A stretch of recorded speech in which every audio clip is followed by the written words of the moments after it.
네, 안녕하십니까. 목요일 명의들의 복귀 김동현입니다. 자, 우리 시장이 FOMC라는 큰 이벤트를 앞두고 있기 때문에 조금 쉬는 겁니다. 이건 이제 제가 지난주부터 이 부분을 좀 경계하면서 조금은 약간 보수적인, 그동안 하단에서 상단까지 좀 치고 달려왔다면, 제가 늘 말씀드리죠. 저는 시황을, 미국 시장을 우선으로 보고 거기에 파생되는 우리 시장 전략을 짭니다. 원래 시장, 우리 한국 증시에서 시황 전략은 그렇게 탈 수밖에 없어요.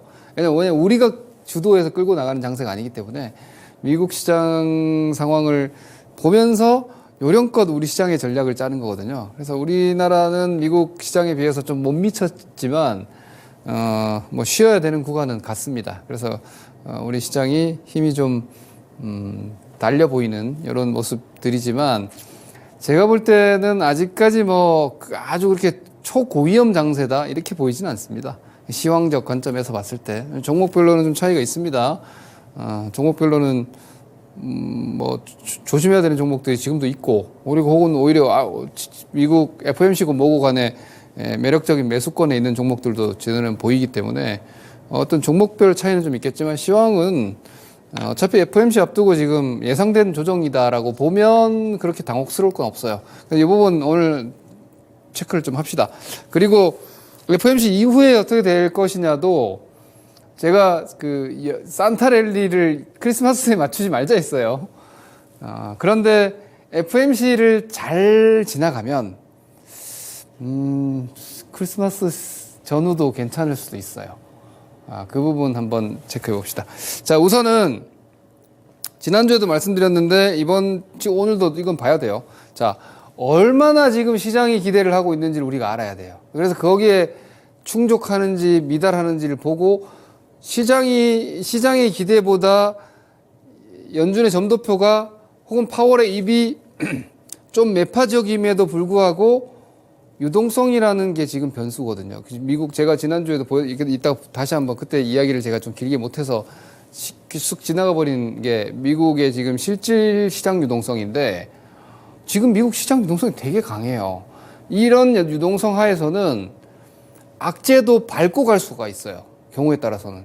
그런 상황이 생기는지도 한번 볼 필요가 있을 것 같아요. 자, 요게 이제 지난주에도 보여드렸다시피 2024년도 점도표를 9월 달에 찍었을 때는 5.1이에요. 5.1. 그런데 한번 올릴 거라고 봤던, 연말에 한번 올린다고 봤던 이사들이 반이 넘기 때문에, 실제로 보면 한 번을 올리지 않으면 내년도 연말 금리 전망은 여기서 0.25를 빼는 거니까 4.85가 되는 거예요. 예, 이렇게 평균이. 그러니까 4.85 정도가 내년도, 그러니까 지난 9월하고 똑같은 레벨로 내년도 금리를 전망하면 4.85인 거예요. 왜냐하면 12월에 한번 올릴 수 있다고 봤는데 12월은 동결이 되는 거니까. 그렇게 되면은 이제 지금 5.25에서 5.5에서 이제 4.75에서 5가 되는 거니까 2회 인하가 내년 연준 이사들의 9월과 같은 의견입니다. 이렇게 보시면 되고, 시장은 그럼 얼마나 기대를 하고 있느냐인데, 시장은 2024년도 3월을 지금 여기가 지금의 금리거든요. 지금의 금리가 5.25에서 5.5인데 3월에 이건 1회고 2회예요. 이거는. 그러니까 1월 달에도 인하할 수 있다라고 보는 시장의 투자자들이 한 7.4% 패드워치 기준으로, 그리고 53.4%가 3월에 한 번은 최소한 내릴 거다라고 보는 거고, 이것까지 합치면은 60% 정도의 투자자들이 지금 내년 금리 첫 번째 인하를 3월 달로 지금 보고 있다는 얘기예요. 그러니까 이건 아주 빠른 인하가 되는 겁니다. 빠른 인하, 어떻게 보면 좀 선제적 인하가 되는 거고, 이게 만약에 선제적 인하면은 나름 평화로운 거예요. 과거에 그린스펀이 금리, 물가가 3%가 딱 찍히자마자 바로 금리를 내리기 시작했어요. 경제 데이터가 크게 꺾이지 않았을 때. 그래서 그때 당시에 그린스펀이 미국 경제에 큰 충격을 방어했다라는 평가가, 그래서 그린스펀이 되게 잘했던 연준 총재로 평가받던 어떻게 보면 단초를 제공한 게 그 선제적 금리 인하였거든요. 그러니까 금리 경기가 본격적으로 꺾이기 전부터 천천히 금리를 내리기 시작해서 경기에 완충을 시켜줬던 그 방식으로 좀 선제적으로 움직인다면 3월에 첫 인하도 뭐 그리 나쁘지만은 않을 수 있어요. 그러니까 지금 상황에서는 3월 인하는 그게 아닌 말이 안 됩니다. 왜냐하면 경제 데이터가 그렇게까지 나쁘지 않거든요. 근데 만약에 저 첫 번째 3월 인하가 급하게 해야 되는 상황이라면은 경기 데이터가 빠르게 막 꺾여야 되는데 지금 12월 말이니까 11월 데이터로서도 아직 그렇게 심하게 꺾이고 있지 않거든요. 네, 이런 점들을 보면 시장은 선제 인하를 기대하는 거죠. 선제 인하를 기대한다고 볼 수 있고. 그리고 그러면 이제 최대로 얼마나 보고 있느냐. 아까 제가 9월 FMC에서는 4.85 정도를 지금 9월 기준으로 보면 점도표가 그러니까 뉴트럴이 중립이 4.85인 거예요. 이번 회의는. 근데 이게 지금 5.25에서 5.5는 여기 지금 없어요.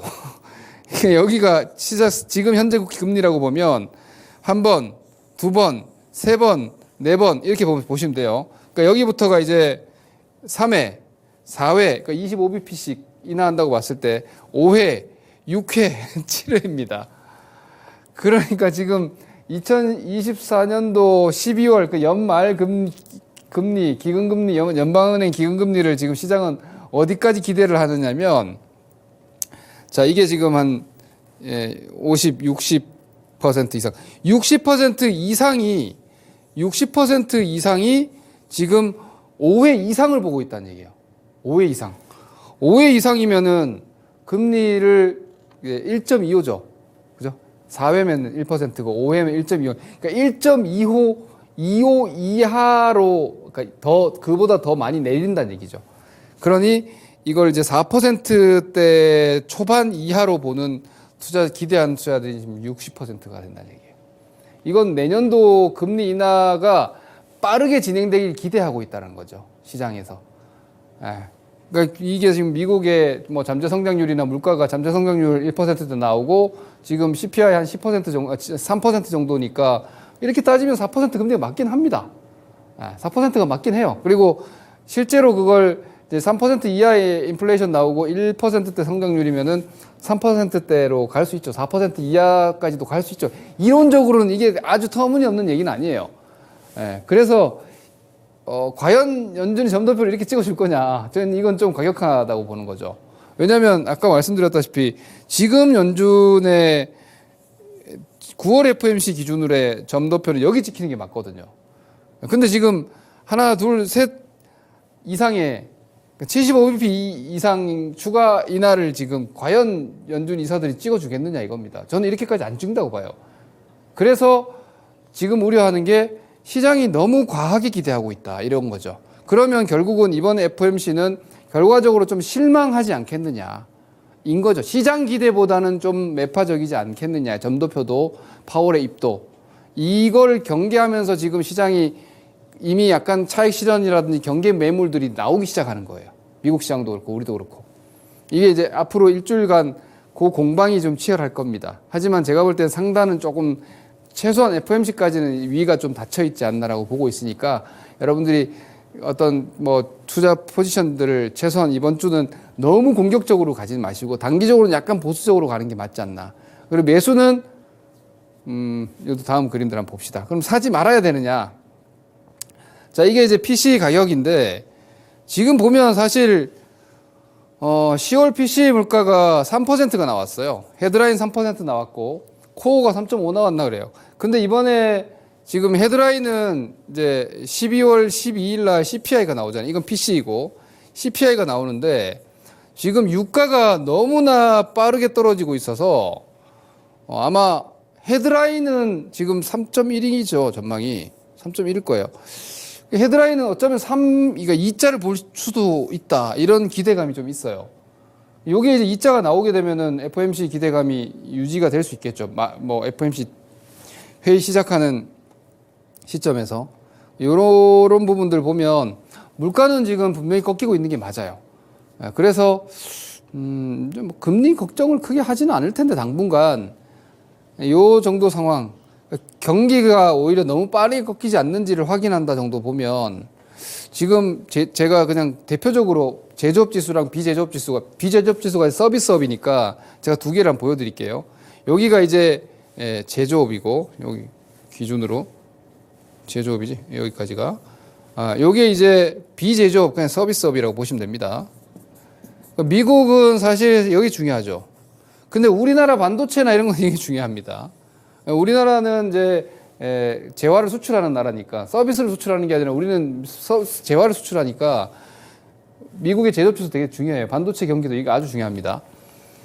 이거 ISM 제조업 지수 여전히 여기 보시면은 이게 전월이고 이게 예상치예요. 그러니까 예상치가 전월보다 좀 좋아질 거로 기대했는데 실제로는 지난달하고 똑같이 46.7이면 50 이하니까 이거 미국의 제조업 경기는 지금 둔화예요. 여전히 쉽게 풀리고 있지 않아요. 그래서 제가 반도체 너무 높게 사지 말자는 의견이 바로 이런 이유거든요. 아직까지 제조업 경기가 반도체에 있어서 상당히 수요에 중요한 역할을 하거든요. 이런 부분들이 아직 부진하다는 거죠. 그런데 약간 희망적인 거는 이 제조업 신규 수주가 올라갔다는 거예요. 제조업 신규 수주가. 지난달 45.5였는데 제조업 신규 수주가 좀 올라갔다는 것. 향후 이게 제조업 지수의 약간 선행성을 보인단 말이에요. 이게 내년도 가면 오히려 제조업 경기는 좀 좋아질 수도 있겠는데? 라고 보는 요인이죠. 이건 경기가 견고한 내용이고. 그리고 밑에 서비스업 보시면은 여전히 좋아요. 이게 지금 서비스업 비제조업 PMI 이거 헤드라인 수치 자체가 52.7이 나왔죠. 지난달 51.8이고 예상이 52였는데 이거 더 좋게 나왔어요.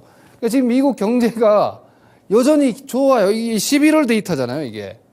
여전히 제조업 데이터는 뭔가 살아나려는 조짐이 보이고 있고 서비스업 쪽은 여전히 아주 견고합니다.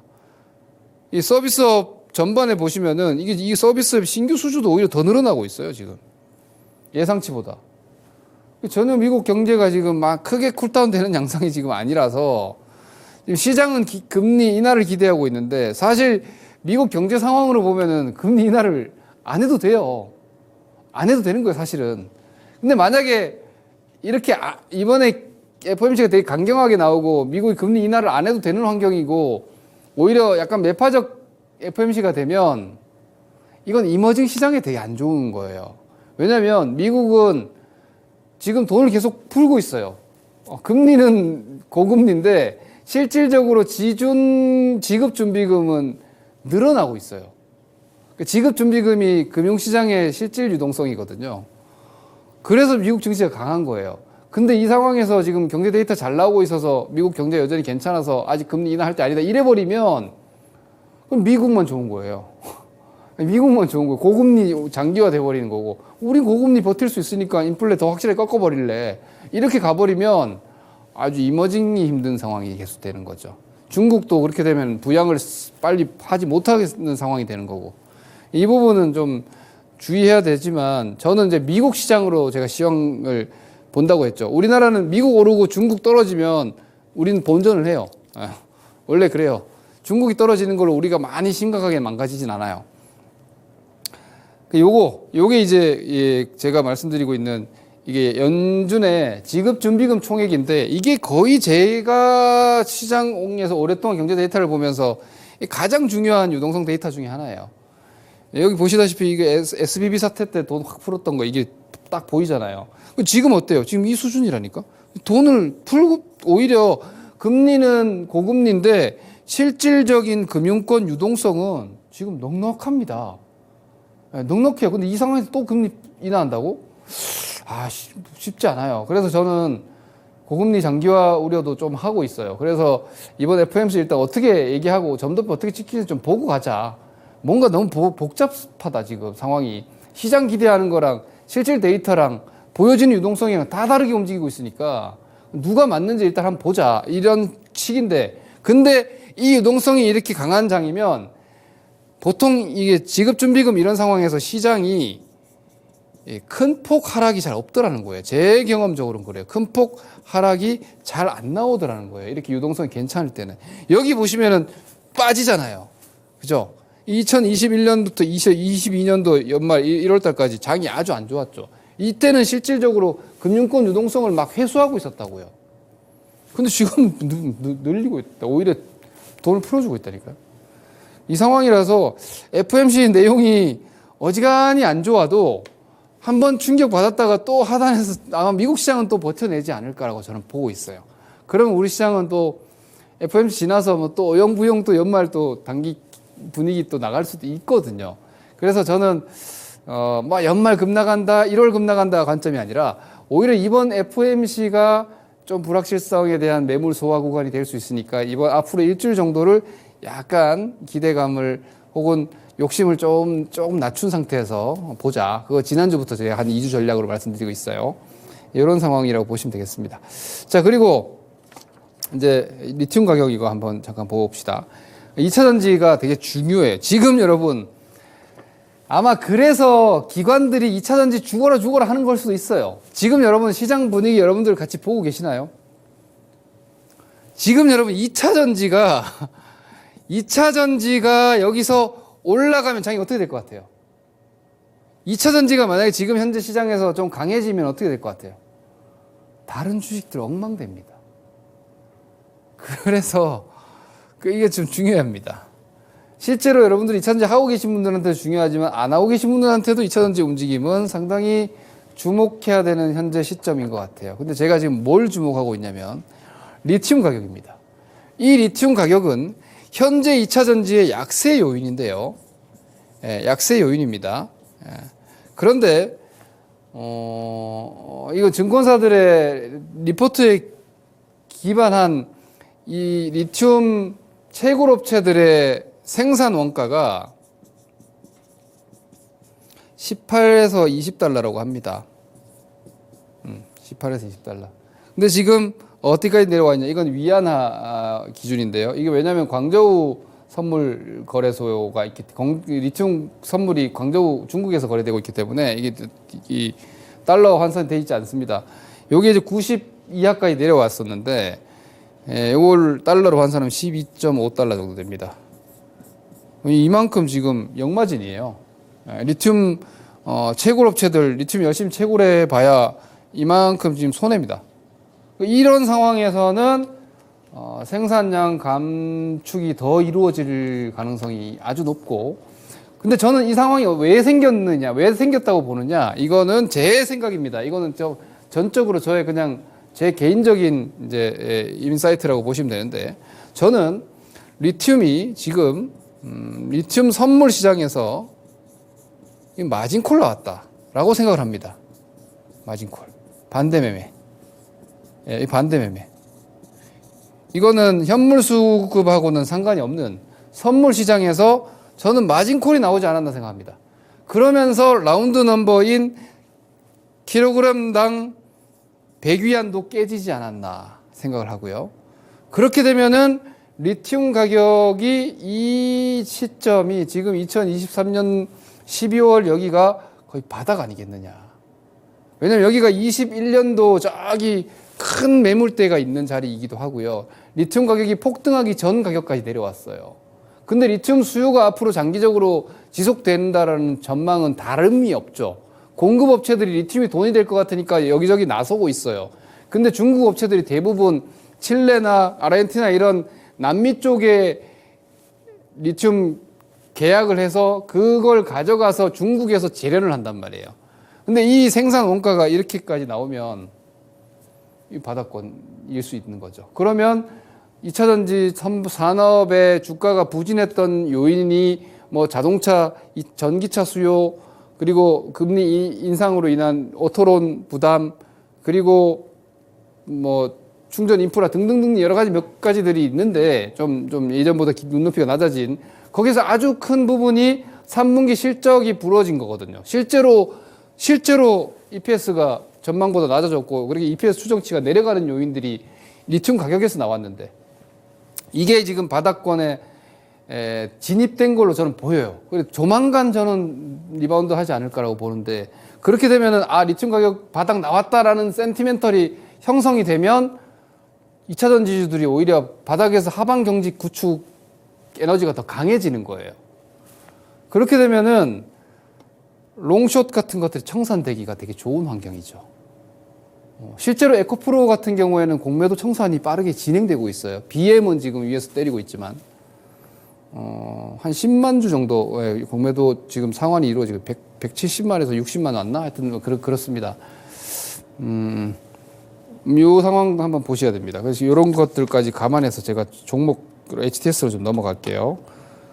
시장 지수는 뭐 크게 의미 없는 것 같아요. 밑으로 좀 내려, 다음 주까지는 시장 지수는 조금 밀릴 수도 있고, 이렇게, 코스피 기준으로 보면은 여기가 이 60일 이동 평균선이 2,460, 70 정도 되는데, 한 마이너스 한 1, 2% 정도는 나갈 수도 있어요. 조금 밀릴 수도 있는데, 구조적 하락은 아닐 것 같고, 하여튼 다음 주까지는 여기서 놀 것 같으니까, 그렇게 보시면 되는 수준이고, 종목들이 이제 여러분들이 좀 어렵고 힘들어 헷갈려 하실 것 같은데, 하이닉스는 제가 대놓고 말씀드리고 있습니다. 저는 13만 원 매도 의견이고, 한 11만 정도 기다려보자, 상반기에.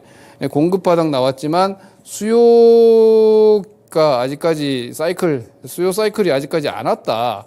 근데 주가 AI 때문에 너무 많이 올라왔다. 내려오면 사자. 이런 생각이고. 그건 반도체주들 당분간 좀 쉬지 않겠냐라는 게 제 연말 연초 반도체 관련주에 대한 뷰입니다. 변함이 없고. 2차 전지는 어떻게 되느냐. 올라온 에코프로, 제가 에코프로 BM으로 많이 얘기하지만, 에코프로 BM은 이제 편안하잖아요, 여러분. 박스 상단 왔으니까 좀 물린 분들, 팔분들 파셔도 되고, 그리고, 삼성 SDI 건과 함께 이번에 약간 추가 수주 기대감이 있는 것 같아요, 양극재 시장에서는. 지난번 도요타 물량 같은 것도 지금 계약이 안 들어갔고, 몇몇 지금 양극재 지금 생산 계약이 안 된 건들이 좀 있습니다. 자동차 업체들과 2차전지 셀 기업들과의 계약 중에서. 근데 그런 기대감이 좀 있는 것 같은데, 얘는 어쨌거나 상단 영역 왔으니까 별 걱정 없는데, 지금 밑에 있는 애들, 특히 포스코 홀딩스나 이런 주식들 여러분들 엄청나게 걱정들 많이 하고 계시죠? 에코프로도 마찬가지고. 그래서 제가 오늘 아까 저걸 보여드리는 거예요.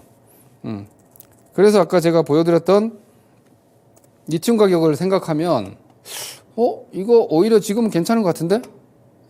지금은 오히려 저는 여러분들이 제 컨텐츠 많이 보셔서 아시겠지만 포스코 홀딩스 따라가면 안 된다는 쪽이었고요. 왜냐면 이거 현금으로 너무 오래 걸리는데 오버하면 안 된다. 지금은 이제 사람들이 이때 생각했던 환상에서 깨어나서 다 현타 와 있잖아요. 근데 지금 오히려 리튬 가격으로 보면 괜찮은 것 같은데? 그리고 광물 리튬 같은 것들 내년도 1분기에 이제 현금 흐름 들어온단 말이에요. 괜찮은 것 같은데? 2차 전지가 오히려 연말 분위기가 괜찮은 것 같은데? 근데 지금 반도체 뭔가 슬금슬금 밀리고 있고, 그리고 테마주들 중에서 시세를 형성하고 있던 애들이 꺾인 게 많아요. 레인보우 로보틱스 한번 봅시다. 저 레인보우 로보틱스 현금으로 안 나오지만 그냥 테마주로 보거든요. 근데 얘네들도 연말 연초 테마를 잡아 나가려면 17만 원 깨지면 안 되는 거 아닌가? 근데 지금 그 밑으로 내려와 있거든요. 17만 위에 있어야지 이렇게 더 갈 수 있는 거 아닌가? 좀 이상하다는 거죠. 오히려 이거 분위기 2차 전지로 또 분위기 단기적으로 들어오는 거 아니야? 한번 기대를 해볼직한 움직임들이 지금 있다는 겁니다. 그럼 여러분들 2차 전지 이제 안 될 거야 해서 2차 전지 포지션 없는 분들은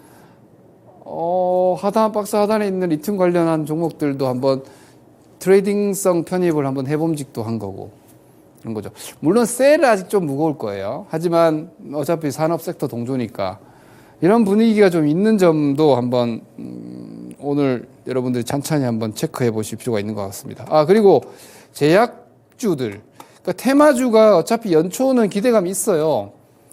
온디바이스 이런 쪽도 아마 얘기가 다시 나올 수 있을 거고. 근데 한미약품을 필두로 해서 이게 제약주가 바이오가 아니라 코스닥의 무슨 바이오 기업들이 아니라 전통 제약주들, 테마주 움직일 때 많이 움직이는 이런 제약주들이 지금 막 연말 약간 수급이 좀 들어오는 것 같아요. 테마주 매매하시는 분들은 포트폴리오 한 꼭지로 제약주도 한번 좀 커버를 좀 해보시면 괜찮지 않을까 하는 정도까지 의견 드리겠습니다. 자, 오늘 여기까지 연말 대응 다음 주 FOMC까지 어떤 마인드로 가시면 되는지 좀 말씀드렸고 참고해 보시기 바랍니다. 다음 주 뵙겠습니다. 김동현입니다.